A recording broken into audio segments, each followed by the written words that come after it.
Okay, so I want to give a warm welcome to Victoria from Perinatal Support Washington. I have here that you're the Senior Program Manager for the WarmLine at Perinatal Support. That is something that I refer families to quite a bit, and our nurses do too. And I figured it would be a great thing to learn a little bit more about it. So, Victoria, I'm going to let you take it away. Okay, great. Yeah, thanks for having me today. It's nice to spend some time with people in Yakima. I'm actually in Michigan at the moment, so I'm not even in Washington State. That's why my setup is not so great because I'm like, it's not my space. So, but it's good to see you all. Is it okay if I think I need to share the screen or be co-host to share the screen. I do have a slideshow to go through.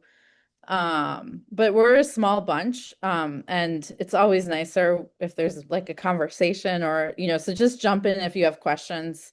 When I do slideshows, I'm not really good at multitasking, so I can't manage the chat. So, so yeah, feel free to jump in, if you have any questions. So my understanding is you all are IBCLCs are working as lactation specialists. So um, I'm in in with my people because I used to be a postpartum doula before I worked at Perinatal Support Washington, and I'm sure a lot of the things that we see on the warm line. Obviously, you all are working with those parents who are having those struggles. So, just a little bit about Perinatal Support Washington. This is our mission, and our reason why we do the things we do. Um, uh, Obviously, perinatal mental health impacts everybody. The transition to parenthood, whether you develop like a perinatal mental health issue, is often very fraught. It rattles our world, right? Like I'm a parent. Um, it was a long time ago, but I have a lived experience of a perinatal mental health issue. Didn't really have one with my first, but with my second, but it's all a lot. So that's really why we're here. And kind of what we do in our mission is we raise awareness. So we do a lot of trainings for providers or really anybody who comes in contact with new parents. We support families through our services, which I will talk about the direct services that we do, and really just try to like foster connection through all of that.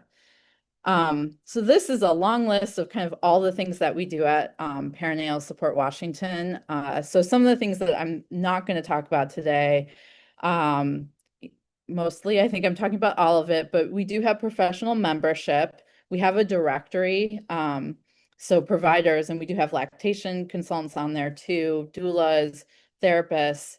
So we do that provider directory, and it's free for anybody to join. We have a newsletter that we send out, I think, every other month. And then we have a lot of other resources and downloads on our website. But these are the things I'm going to talk to you about today, which are our direct service programs and then also our training that's available for providers. But since I'm the WarmLine program manager. And that's kind of really the entryway into all of our direct service programs. I'm going to first talk about and in depth talk about the warm line. So hopefully some of this might be new to you. If you do have questions, please jump in and let me know. So our warm line is really we try to be low barrier as possible, right? We serve everybody across the state. Nobody has to have like the right insurance to get served. We don't have a waiting list, so we're very different in a lot of kind of the services that people who are having a mental health issue are confronting. So it is statewide. We've actually been in existence since 1991. We were started by parents who had perinatal mental health issues and didn't want other parents not knowing where to turn. So we've been around for a really long time, but kind of right before the pandemic and during the pandemic, when we started getting funding and when we had staff, because for a big chunk of our time we were completely volunteer run, our program has really grown. And there's like three things that I talk about that really make the WarmLine stand out from kind of other lines. And one of those kind of goes back to our creation, is that we are a peer support line. So any staff, interns, or volunteers that answer our WarmLine are parents with a lived experience of a perinatal mental health issue. So the same as it was in 1991 when we were started is kind of the same as it is today. And that's really impactful. So just real briefly, some logistics about the WarmLine. So we can be reached via call, text, email. Providers can fill out a referral form. So if you have permission from a person that you're serving, you can fill out a referral form for them, and we will get back with them. So we have that available on our website. And we kind of have all these ways of contacting us because we want as little barriers as possible, so that, you know, when people have that need to call, we're there for them. Because, you know, it takes a lot to call a line when you're going to talk to a stranger. And so usually parents are calling us and they're in very acute states of whatever they're feeling, whether it's like, you know, having an 8-day-old baby and the baby won't sleep and they're not sleeping and they just are like, don't know what to do, right? Or they're pregnant and they're having anxiety or depression for the first time, or just the transition, right? Like, we get a lot of people calling just about kind of the upset of like what's going on with their partner. And, you know, because it's a relationship adjustment issue. It's a adjustment issue within yourself, but then as a couple. So we also answer the WarmLine live during weekday business hours in English and Spanish. And then we have a Spanish WarmLine with a dedicated staff person. And so we have somebody in the evenings and weekends as well who answers that line. We have some other languages that might be covered by staff, interns, and volunteers. But for the languages that we don't have, we use interpreters. So we have an interpreter line with like, I think they have like 200 languages that we can assist people with. So if people call during business hours, we should pick up, but if we're on the other line, we will get back to them like as soon as we're done with that call. If people call in the evenings and weekends, that's when we have volunteers on as well. They don't answer the phone, but it would go to voicemail, or the text would like, you know, the text just waits and we get back with people. So usually we're calling people back within 14 hours after they've left a message. So in general, it's like any calls that come in before 7:30 at night should get returned that day, but no later than 14 hours. And then anybody can use the WarmLine. So that includes parents, so family members. We get a lot of grandparents that call. You know, really any caregivers. Providers call us. So case managers, doulas, therapists. We're here to support you as well. So if you have a parent that you're serving, and maybe you don't know how to help them, or you don't know what resources are available, we are here to help you find those resources. And then we support dads as well. I did say we support parents, but we do have a dad specialist who is a peer. He is the part-time staff person who works with dads. So that's really awesome, because I think in the perinatal field, a lot of you know, non-birthing parents are overlooked. And I think as non-birthing parents, I think people often are just more focused on the birthing parent and what's going on with them. But we always make a point, even if they're not talking to our dad specialist, that we're asking them how are they doing, because they're part of, you know, what's happening to their partner is happening to them. And we know, right, and I'm sure you all know these statistics, right? It's like 1 in 5 birthing parents will have a perinatal mental health issue, 1 in 10 dads. Of course, you know, research is very heteronormative and gendered, but that's what we know. But we know that when a birthing parent has a perinatal mental health issue, then the dad is at 50% increased risk for having a perinatal mental health issue. So we really tried to talk and do psychoed for both parents about these kinds of things. So like I said before, one of the first things I talk about with the WarmLine that makes us stand out is we're staffed by peers. And that is really important because we hear this from parents when they call and fill out a form after they call, how impactful it is to talk to somebody who has had a lived experience like them.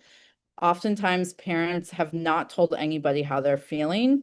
Maybe they're lying to their provider. I did that, and I'm a social worker, right? There's so much guilt that we put on parents in our society, thinking that, people think they have to do it all and that this is the happiest time of life. And if they're not happy, something is really wrong with them.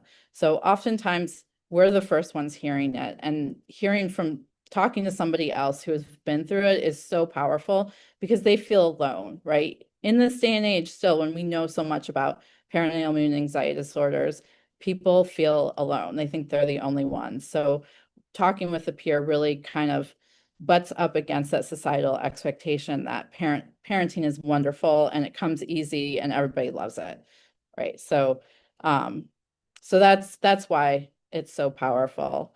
Also, one thing that we sometimes do on the warm line, because sometimes we have parents who are calling and maybe they had a birth trauma or they have a baby in the NICU and they really want to talk to somebody with that experience, is we do, if we have that available, we will try and match people up. So if somebody does want to talk to somebody with a similar experience, we will do everything that we can. We can't always promise. It depends on who our volunteers are at that moment. But we do try to match people when that's requested. So what does peer support look like on the warm line? So in the initial call, we are really holding a lot of space, offering emotional support, and kind of just letting them talk it out. If a parent wants to, we'll often talk about self-care because that's another like dispelling the myth of parenthood, right? That like you're supposed to take care of your baby and not you, and you're not as important as your baby. So we do talk about wellness planning because we know that even sometimes small tweaks like getting some eating or even resting can really impact a person's mental state. So we do talk about those things if a parent wants to. Like everything we do is really parent led. We do a lot of psychoed, so education on perinatal mental health issues. And then we provide targeted referrals. So this is like number two of the things that make us stand out as a warm line is we give out. So lots of people who call us want a therapist, and we just don't give out names. We make sure that the therapist takes their insurance and then also has availability. So our staff and our volunteers are doing a lot of work in the background, calling providers if they need to make sure that they have availability for the parent. And we do this because of a lot of reasons. Lots of parents get lists of therapists and they call them and they don't hear from them or they're all full. And we've gotten people who call and leave voicemails where they're in tears. They're in tears because they've called 20 people and can't find help. And the perinatal period, very fraught. Like those people know that they need help and they know that all, like this will, if they get a therapist, things will be better, right? This is all treatable, but they're so upset because they can't find one. So we do that work for them. And then also, I don't know, I have teenagers and trying to find a therapist, even when I'm not in the perinatal period, is really hard. It is a full-time job, and just adding that on to lack of sleep and your body being depleted and all that. So, um, you know, 75% of people with perinatal mental health issues go untreated. And so that's why we do that, because we want to try to break that as much as we can on our warm line and in the state of Washington so that people can get the help they need. And then the third thing that I like to point out about the warm line is that we're more than just an initial call. So somebody calls us, they're not going to not hear from us again. So our week of service, we like do kind of our minimal service is a week. So we do that initial call. We always follow up with an email. Maybe if we did wellness planning, we'll include that in the email. We'll let them know they can reach back out to us. And then at the 1 week, and then 1 week after they contacted us, we try and connect with them again. So a call or a text, seeing how they're doing, how the referrals went.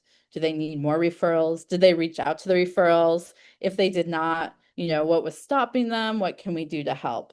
And then at that point, we always offer if they would like to do what we call extended peer support. So extended peer support is continuing to work with that peer. Most cases, it's the peer that they spoke with originally. And do they want to continue and have like, once a week conversations going forward? And about 27% of our parents take us up on that. So I think we serve somewhere over 200 parents a year where we're doing extended peer support. We say it's for about 3 months-ish, but some parents need less, some parents need more. We started to do this because it can take a really long time to get into therapy, definitely depending on your insurance.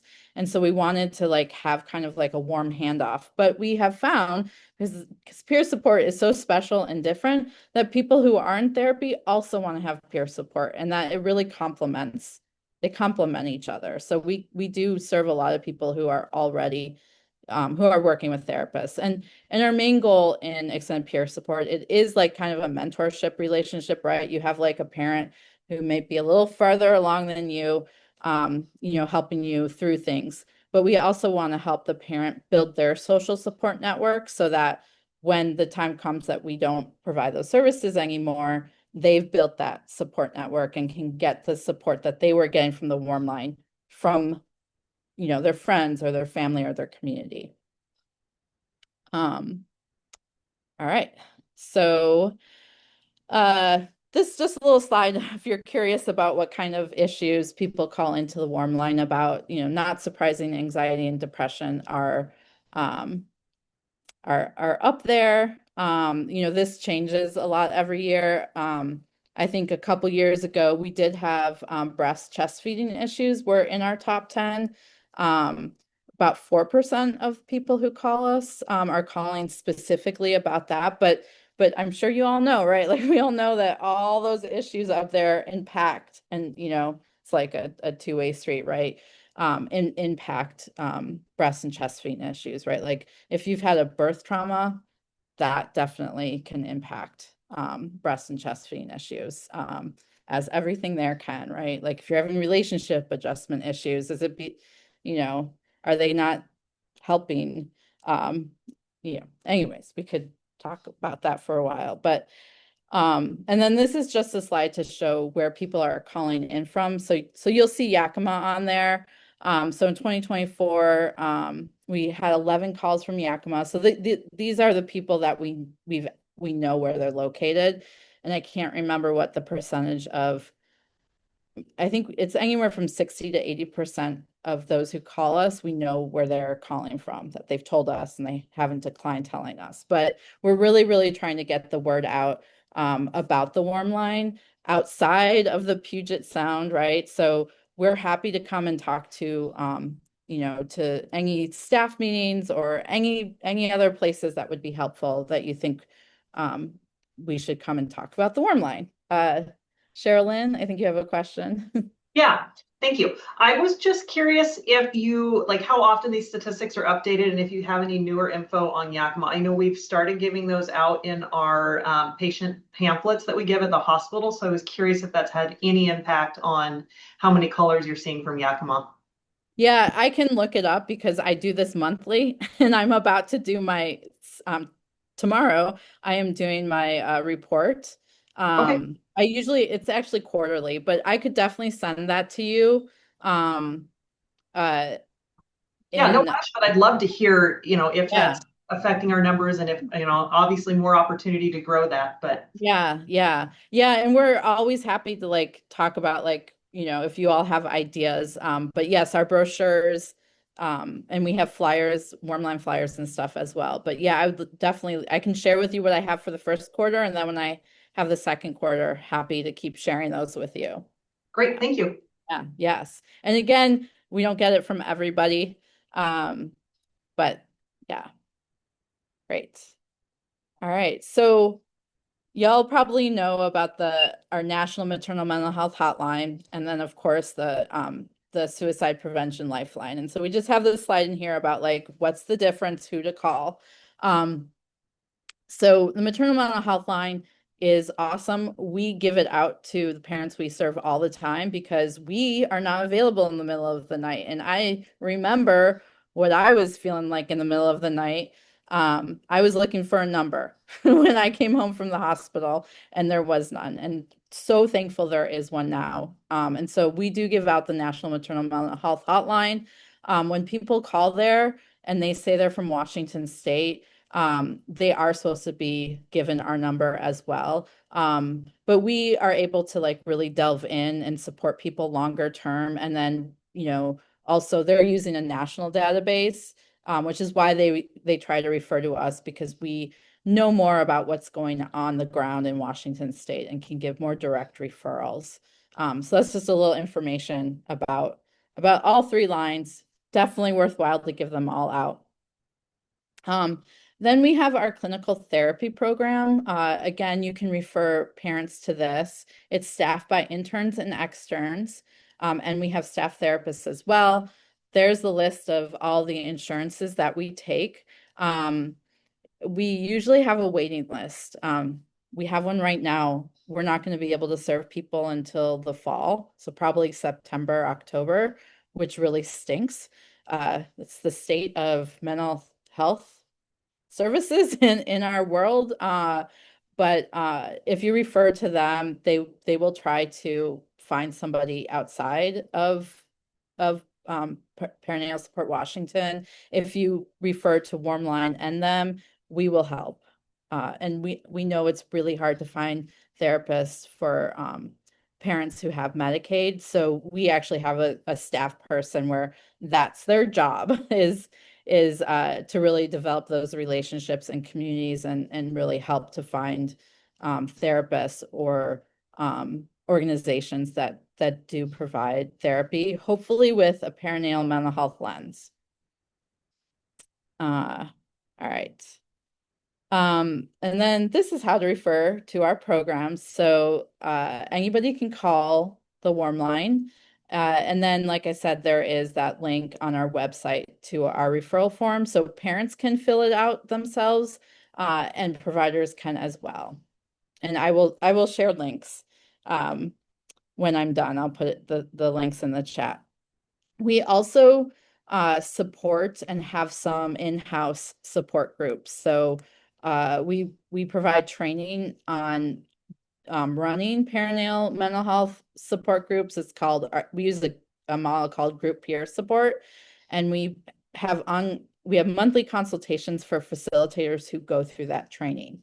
So I know this is not in Yakima, it's in Tri-Cities, but this is just an example of one of those groups. So it's not housed within PSWA, but we support the facilitators. And so that's this group. And then we do have a couple in-house groups. So our dad, Nathan, who is on our WarmLine, does a dad support group. It's weekly on Tuesday nights. It's virtual. The reason it's weekly is because when we started it, like a little over a year ago, we were doing it every other week, and it was so popular that there was too many dads in it, which I was surprised by. We barely did any outreach for it, and dads keep showing up. So there's a need for dads out there, right, to get support and not feel isolated. So this group meets every Tuesday night, and it's very lovely. And he keeps getting anywhere from 6 to 10 dads a week.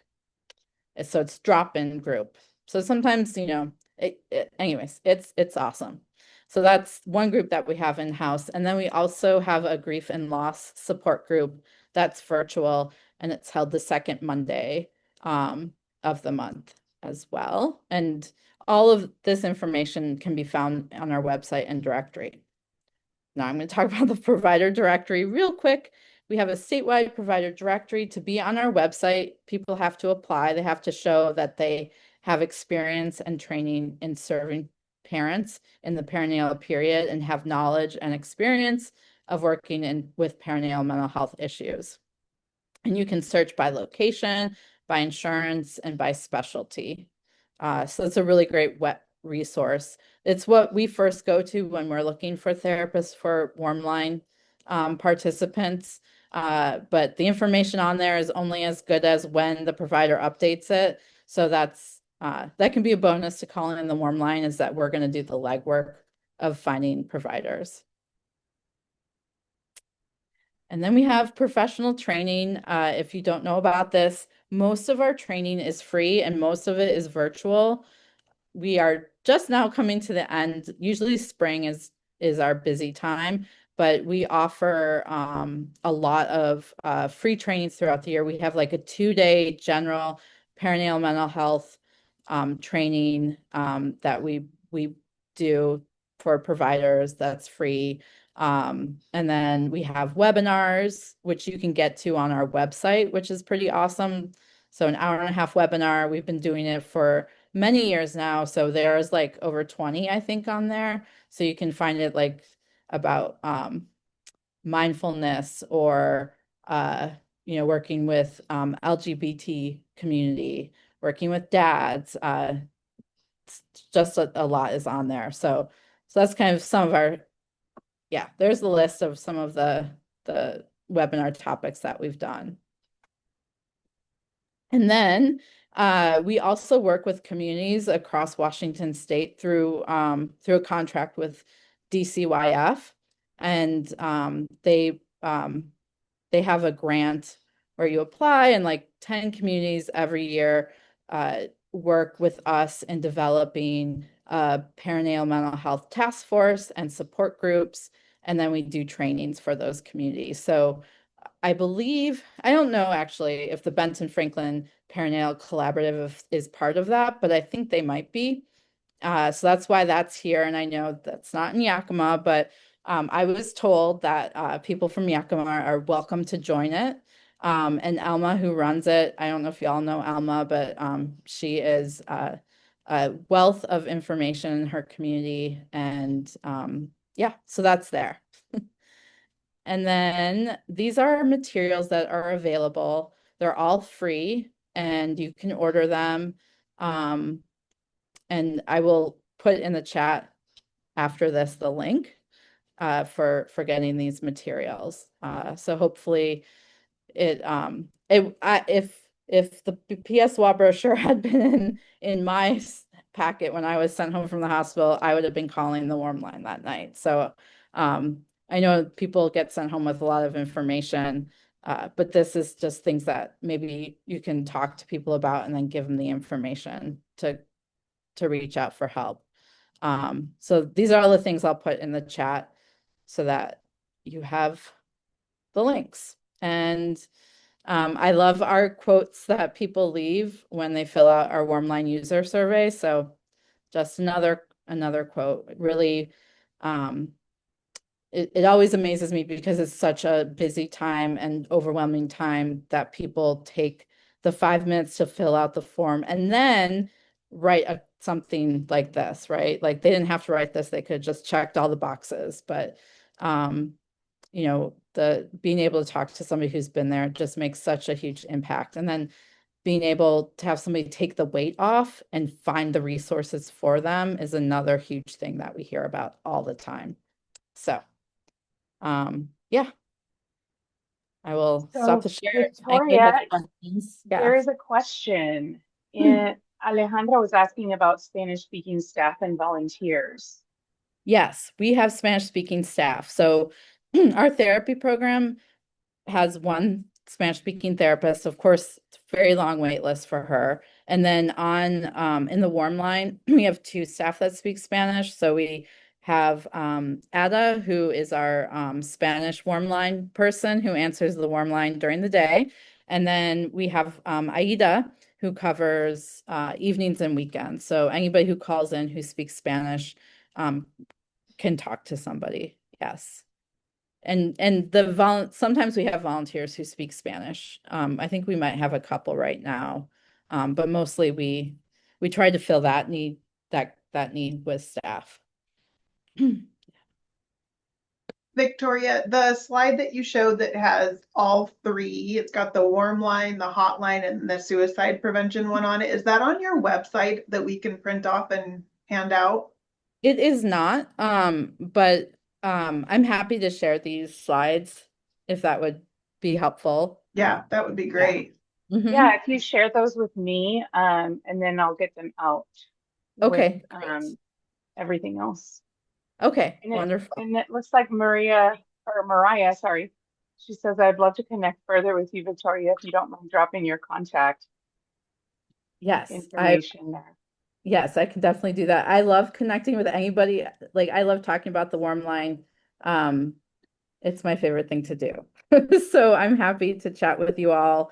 I'm I'm trying to put the things in the chat. Oh Ugh. yeah, go ahead. Um, sometimes um, but yeah, it does have my email in there. So yeah, and any questions you have, like if so I can't remember how many staff. So we do have um 4 direct service staff who answer the warm line. We have usually anywhere from 2 to 5 MSW interns who answer the warm line, and then we have like 30 volunteers. And no, if you ever have a problem where somebody feels like they weren't served well, please come to me because we have, like sometimes it can be a personality issue, right?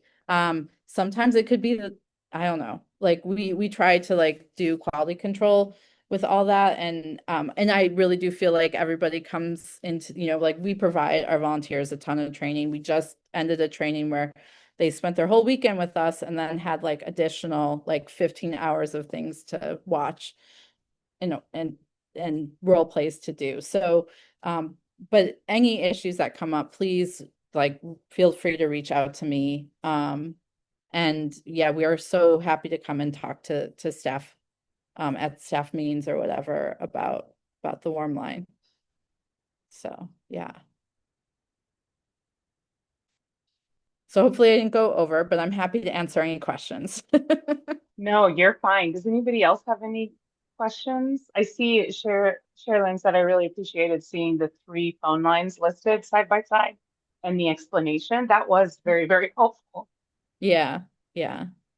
Yeah, we refer to the National Maternal Mental Health Hotline all the time. And I think if you're going to give out that number, I think it is important to give out the warm line number because we can do a lot of things that the national line doesn't. The national line is answered by counselors and certified peers. So it's not necessarily that they're going to get a peer as well. And sometimes they refer to us.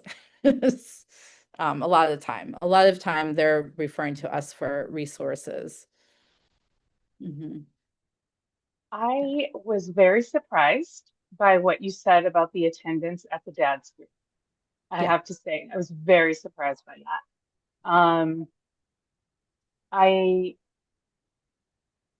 so I had wanted to start like a group, a support group for postpartum, time or anything. And um, one of the things that I find has been difficult, I'm a La Leche League leader, Mhm. and getting people to come to the meetings has been very difficult. And I've wondered about doing virtual. And that Mhm. fathers group is virtual, and you have a lot of virtual. What's your experience or what you see in Mhm. virtual versus in person? Yeah, I actually might field that question to Karina, because she does work with a lot of communities. And I will say I was surprised. So I lead a virtual support group that not as I work with Postpartum Support International. I do their queer and trans group. We get anywhere from 3 to 6 people. Um, not a hugely attended group for something that's like actually international, right?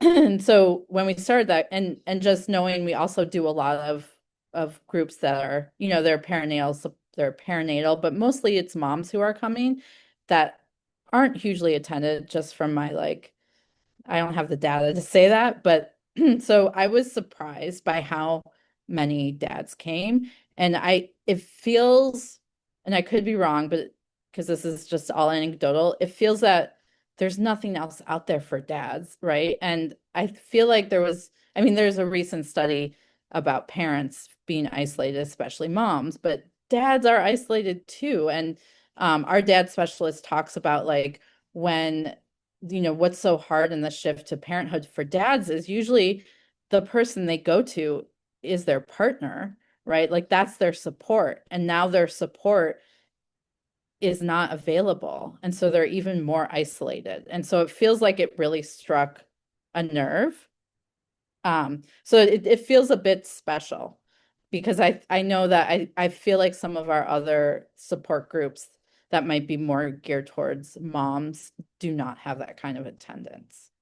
But I'll let Karina know because yeah, because support groups are great. Like when we have parents who are hesitant about doing therapy, um, a support group is a great way to like get that kind of support. It's not therapy, but it's like it's like an entryway for somebody who's never done that. And then, being in a space where everybody is going through. That's how I got through my my postpartum period, was like join all the groups I could. So, yeah. And I have another question. I know I always have lots of questions. Um, so I would like to know, I know this is like Perinatal Support Washington. So I'm anywhere from like, pre-conception, conception. What if you have somebody who's, struggling and their kid is like 2.5 or 3 years old? Like, what happens then? Yeah, so generally we say we support people like from trying to conceive up to 2 years postpartum, but we have had people call the WarmLine who are like into that second year, and they're like, I'm just now realizing that how I've been feeling is linked to like when I gave birth. Like I have not, like they've been in a fog. I think it happens a lot. So we don't like say, oh, your baby's, your toddler now is 3 years old. We're not going to talk to you. Like we do try and like suss out, is this perinatal related? Because we want to get them to the place that will be most helpful. So yeah, definitely lots of people just white knuckle through it and don't realize it until they have a moment to breathe. So we see that for sure. Mhm. Thank you. Anybody else have any questions?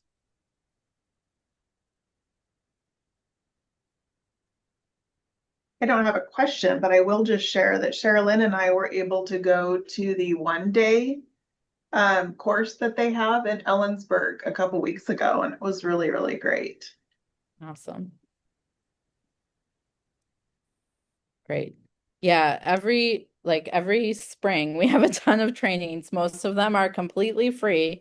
And they'll be on various issues. Like we held one in Bellingham that was about substance use disorder in the perinatal period. We did one that was specific to suicide in the perinatal period, right? We know that that's the leading cause. Suicide and overdose are the leading cause of death postpartum. So yeah, so we have like kind of a general, and then sometimes we have specific trainings. Oh, well, thank you so much. This is very valuable information, and I will send all of this information, links and everything out to our email list for the coalition. Um, and I guess, does anybody have any updates? I'm going to stop the recording now.